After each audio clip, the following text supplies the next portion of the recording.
You gotta believe when don't nobody else believe. Mm. I cannot tell you how many people, when I used to go to La Library every morning, right? Mm-hmm. And everybody else was going to play basketball. Everybody else was going to gamble. Everybody else was going to, do everything else. Watch TV, soap operas, everything else. Me, I'm looking for the keys to my freedom. Wow. And I used to be like, man, they gonna change. Man, they ain't gonna change that crack law. And people gonna say things to you, right? But don't never let them define your reality, your dreams. Wow. People will try to kill your dreams. Yeah.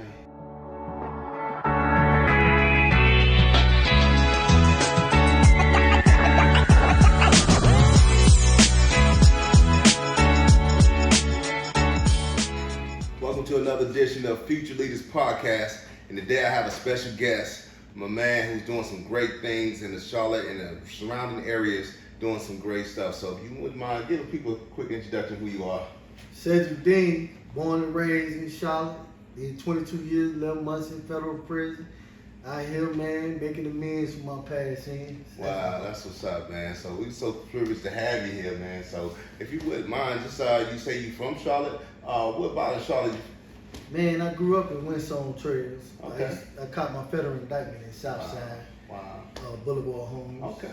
And yeah, man, it's, I used to be in Piedmont Court, everything and all that. Yeah, I went to school a lot of cats, like I said, with East Max. That's why I graduated. So, I went to school a lot of. So, just kind of back up, man, a little bit about your past, man. So, what was going on your early years that kind of led you down that path?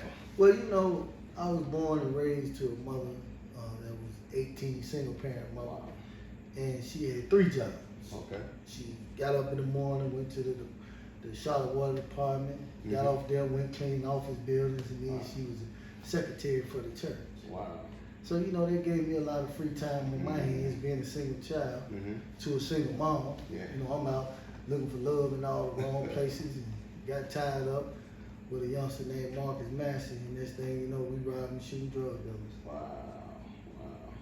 So from there, man, what kind of led you down when I see you say you got 20 life plus 5? Yeah, well, it first started when I was 16. Okay. 16, I went to state prison. Wow. 5 years, 6 months, 4 days. Mm. And back then, New York and North Carolina was the only 2 states that put juveniles in the same cell blocks as adults. So it was like a training ground, terrorist training ground. So when I got out, man, I was ready to really put some work in. Okay. Sell some crack, learn a lot of evil stuff, you know. Yeah. So when I got out, within 11 months, man, I was back in jail this time, federal indictment.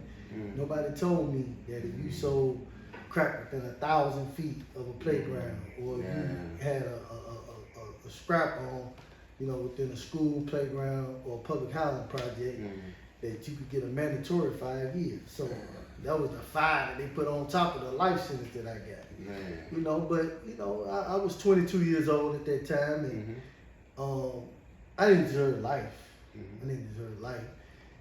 My mother told the judge when he said, if you die and you come back to life, you still got 5 to do. She said the devil is a liar. Yeah. My son not gonna die. So, I got in there and I went into the law library. I read every book every judge had ever wrote. Okay. I read every case that had came out concerning crack. And when I tell you, man, it took me 14 years. But we got a president by the name of Barack Obama that came in there and said the same thing that I said, that the crack law was the black law. Man, so true. And he changed it. And I didn't get 1, but I got 4 sentence reductions. Wow. And I got out, man, November 2017, but in the midst of me being in prison, I got access to a lot of programs. Okay. And so much so that, I got my certification as a teacher, and I was able to not only write, but publish 20 books from prison. My mama took her income tax check, her $2,000 income tax check, and put it all on me. That's and to this day, man, we just sit back, and you met my mom, we just sit back, man, and we just thank God, man, for the blessings, She invested in me. That speaks volumes. And, you know, even at your lowest points, you know, you still got somebody in your corner who's definitely side by side with you. I know. Just kind of explain to me, going through prison, what was some of your, I guess you felt like your lows, but then that low was something that kind of built you. Kind of explain to me. You know, man, the lowest point was sitting in a cell. Rats, roaches, laying on the floor. Wow. Cause they just put 3 in the cell. Okay. So the last man to come in got to go on the floor. So just being on the floor, man, and looking up, washing my clothes in the toilet, and just saying like, what the hell? You feel me? So, you know, man, being in solitary confinement, it helped me redefine myself. That's why I was reading the Sidney Sheldon book, right? And I was like, man, this is crazy. Then I was reading Terry Woods, True to the Game. Okay. So I was like, hold up. I see what she's doing. And then I see what the Sidney Sheldon book doing. Man, I can do this. So, man, I just started studying the Cedric Dean book, man, Memories Over Midnight. I just studied one page, right? And I seen how the paragraphs had a beginning, middle, and the end. I seen how each sentence was structured with a beginning, middle, and the end. Okay. And I seen them little funny punctuation marks like semicolons and stuff like that. I seen how you use them. Okay. And then that's really what, man, was my light bulb moment. Wow. Where really I started to walk in the light, man. I became a traveling man. Okay. And things seemed to change, man, from there, man. I took every class, business class, every business class. Wow. Every class about how to start a nonprofit. Okay. Effective communication. You know, public speaking. Okay. I took everything. Wow. And then so much so, man, I started teaching them. Okay. I helped over 500 people get their GED, helped over 10,000 people get life skill certifications and stuff, man. I mean, the last 15 years of my incarceration, that's what I did. Got up every day. Every morning, 6 o'clock in the morning, went to the law library, then went straight to the education department, teaching all day. 8 in the morning to 8 at night. Wow. 12 cents an hour. Okay. 12 cents an hour. Wow. And when I got out of federal prison, man, this was going really like, I got out of federal prison, the probation officer say, you know, you got to get a job. I said, man, let me tell you something. I'm not working for nobody else. Okay. I made 12 cents an hour in federal prison. Yeah. And now I'm going to work for myself. Okay. And my first job out, man, was for the Charlotte-Mecklenburg Police Department. Wow. I was at a church, and when I was teaching one of my classes, I told them, I said, this is what I'm going to do when I get out. I'm going to go to the police chief, and I'm going to say, you know what I don't respect about y'all?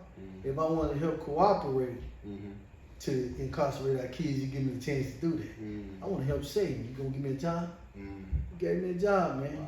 You know, and it was a blessing because I was able to go into the schools, mentor the kids, and really show them what their future really gonna look like. You feel what I'm saying? Yeah. And it was like, man, this dude used to rob and shoot drug dealers, and now he ain't here. And I knew the only way I was gonna be able to get into them schools was with the police. Yeah. That's why I went to them. But I left there and worked with the sheriff, going into the mentoring, you know, the returning citizens. And then, man, I got my first job, man, traveling the country, doing public speaking and stuff. And ironically, they paid me $12,000 a month. Wow. So I went from making 12 cents an hour to $12,000 a month, man. You know, but it was because if you fail to plan, you plan to fail. Yeah. So all that planning that I had done, and when I got out, I was ready, re-entry. Yeah. Man, that's good stuff, man. So once you got out, you started doing that. Now, what did all that build towards? What's some of the things you got going on there? Well, the first thing you built towards was, you know, I wanted to get my nonprofit, man, safeguard, atone, validate, educate. Okay. And our mission was to make children job ready instead of jail ready. When I was in prison, I was doing safeguard, atone, validate, educate to make people re-entry ready instead of recidivism ready. Wow. So I shifted and made it, you know, geared more towards character education development for the kids. Okay. So I did that, man, for about a year, man, built my nonprofit up. God blessed me to be recognized by the Charlotte Observer as being one of the most impactful people in the city in that first year I was out. Okay. And then our Congresswoman, Congresswoman Alma Adams, invited me to the State of the Union. Okay. So imagine me, robbing, shoot drugs, just look at old black boy sitting in there at the State of the Union with all of the lawmakers and the President of the United States. Wow. All the people who did the crack law and everything, man. And being looked upon as a colleague and not a convict. Imagine that. Wow. I want to kind of back up because I know a little bit about your story. I know you said when you got out, you was on probation. To kind of talk about how that transition and even that something good came from it. So I'm glad you brought that fact up, because when I was in the law library, I had discovered that you only had to do 1 year federal probation. Okay. And if you could demonstrate that you went above and beyond, you could get off federal probation. And when I had 10 years federal probation. So I was determined to make history. So what I did, I got out, like I say, by me going into the community, working with the sheriff, working with the chief of police, working with all the city officials and stuff, the county. In 1 year, I was able to get off federal probation.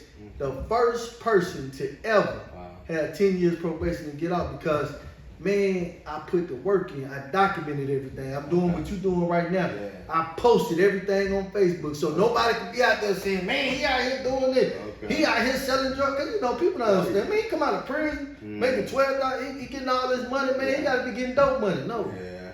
It was the money that I get from investing myself while I was in prison. So, you know, one of my dreams, you know, was to be able to get off federal probation and really focus on my business. So when I got off of probation, I was able to really focus on my business. And I went to 39 states in 2 years. Wow, that's good. Speaking. Average speaking fee $5,000 to $10,000. Okay. And I saved my money up, and that's how I started doing reentry homes. Wow. I got my first reentry home, man, and it's mine. Okay. In my name. That's one thing that my business is Cedric Dean Holdings. Okay. Because it had been 11907-058. Okay. So I said nobody would ever take that away from me. You know, you're a drug gang, putting stuff in anybody else's name. But my name was gonna mean something. That's why, man, when everybody see me, they always see Cedric Dean. Cedric Dean. Because in my proudest thing that I could say, the reentry homes was cool. I got 4 now, 2 in Shelby, 2 in Charlotte. But the proudest thing, man, was the Department of Health and Human Services gave me a license to be a public health and welfare agency. That's awesome. I am a behavioral health agency. Cedric Dean Holdings. Look it up, people. Oh, man, that's big. That's big. So we can do anything, man. You feel what I'm saying? And I got it in my name. I had to explain my criminal history. I had to take all of those certificates that I had from prison, from taking and teaching classes, and give it to the people at the Department of Health and Human Services, say, that ain't who I was 28 years ago. That ain't who I am now. You understand what I'm saying? I'm a changed man. And I was the person that could get people to rob, steal, and kill, and I'm the one that could get them to stop. And they gave me that chance, man, but only by the grace of God. Amen. True. Well, man, I'll tell you, man, it's just, if you position yourself, it's like looking at the cup half full versus half empty. That's right. If you change your perspective of perception. Perception of what you see things as, then you can actually become something greater. And so, man, you're a living witness of just how, you know, if you lean to what God has given you. Because even when your mother was telling you years ago when you was in prison, my son's not going to die here. That's right, man. You know? And you know what, man? I'm going to tell you something, right? And I want everybody to think about this. You got to believe when don't nobody else believe. I cannot tell you how many people, when I used to go to the law library every morning, right? And everybody else was going to play basketball. Everybody else was going to gamble. Everybody else was going to, you know, do everything else. Watch TV, soap operas, everything else. Me, I'm looking for the keys to my freedom. Wow. And I used to be like, man, they gonna change. Man, they ain't gonna change that crack law. And people gonna say things to you, right? But don't never let them define your reality, your dreams. Wow. People will try to kill your dreams. Yeah. And I wrote on a piece of paper, bro. I said, I'm gonna live on a golf course and a lake. Wow. And I mapped out and tore out pages and did a vision board and had the house that you see me living in today, right?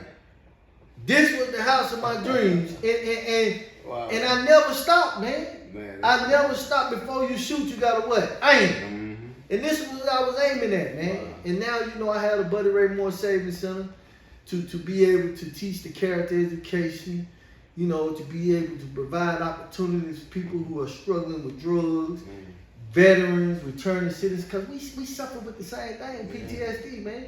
You can't never let nobody that walk out the federal penitentiary try to tell you, or state, that they don't have PTSD, because robbing, seeing people get stabbed, raped, and beat up all day, that's not normal, man. That's not normal, and it will traumatize you in a way that you won't even be able to understand it, where right becomes wrong and wrong becomes right. You understand what I'm saying? And that's what I help people deal with, man. I help them see themselves in the way that society sees us. You know, and that's real, man. I just want to thank you, man, you know, for, you know, recognizing the future of young leaders and being able to say, look, man, emulate the great. When I used to be in prison, I used to watch the Martin Luther King videos, the Malcolm X videos, Nelson Mandela, and I used to sit back in the way that they used to speak in public and stuff like that. That's what I used to do. Dirty Red, Martin, you know, Malcolm X. I watched those, and man, when I tell you, bro, getting on the stage when I got out and saying, damn, they gonna pay me this much money to do this, I would have did it for free. You know what I'm saying? Being able to go in colleges and universities all over this country, me, the little ghetto black boy. Wow. And now I want to just get a game to other people, man. That's what I do, man. Well, I just want to say, man, it's a pleasure, man, 'cause we just met here recently. Yes, sir. And it was open arms. It's like, man, I'm just so excited. I know God's about to do something that's beyond That's even right. understanding, because you operate where I grew up at. And I was like, man, I want to get back in the community and serve. And so my thing is, you don't always have to be the forefront, but if you just see somebody doing some amazing thing like what you're doing, all you have to do is add. This be an open vessel. Whatever you need me as, meaning if I got to sweep the floors with you, man, I'm willing to do you're a leader. See, yeah. That book cover over there, Leaders Breed Leaders. Yeah, no doubt. And that's what, see, that's the mistake that people make, man. You know, I gotta see your leadership potential in you. You understand what I'm saying? See, I do collaborative partnerships. There you go. I don't believe in, oh man, you gonna work for me, because I see what that leads to. You know, that's how dudes be flipping on people wanting to kids. Yeah. But if me and you making the same thing, you know, we in the game. So I just really want to be able to work with brothers like you, man, and bless you with whatever game that I got. You do the same, and now we take it over. Yeah. Because that's what they do. Yeah. And you know what I mean. They get together, they sit there, and each one teach one. And we have to do that, man. 90% of black people kill black people. We gotta stop this. It ain't white folks that's killing us and tearing us down. We tearing ourselves down. But what you're doing right now is building us back up, man. And I applaud you, brother. Likewise. So I'm excited, and if you can, I know I definitely appreciate your time. If you can give the people, it's something that can kind of continuously to encourage them to move forward and to stay in the game and continuously just take advantage of the opportunity they have. What would that be? The thing that I would say is the secret is to listen, learn, and lead. That's the secret to leadership. The leader is supposed to be the last one to speak and learn how to lead from behind. I learned that from Nelson Mandela. If you got a herd, a flock, and you in the front, what you gonna see? You ain't gonna see no mistakes. Your business is not gonna be successful. But if you're behind the flock, if one go astray, guess what? You can get it back on the right way. And that's what I want people to understand, man. Listen to people. When I got out of federal prison, you think I knew how to work a cell phone? Absolutely not. Wow. I didn't know nothing about emails and none of that stuff because I hadn't been gone so long. But kids taught me. I was humble enough, and now I can work it better than they can. I can do videos, all kind of stuff over there. You feel what I'm saying? But listen, learn, and lead. Wow, that's awesome. Say no better than that. But if you can, if people want to connect with you, how can they reach out to you? Hey, look, and try me and you'll see. Just Google Cedric Dean. CEDRICDEAN. You won't see nothing but me. And that's what this will do for you. That's what leadership. It ain't about what you say about you. Mm-hmm. It's about what others say about you. Good. So you Google my name, everything come up. You'll see my websites. You'll see my businesses, and you'll see my books. Whatever I can do to help you, that's what I'm about, man. Because guess what? It ain't started with me, and it definitely ain't gonna stop. You know, so I look forward to the future, man. And that's what it is, y'all. No doubt. The future. No doubt. But definitely appreciate y'all checking in again with us on another edition of Future Leaders Podcast. Go ahead and like, subscribe, and also share this with others. And we look forward to seeing you next time. Be great. Peace.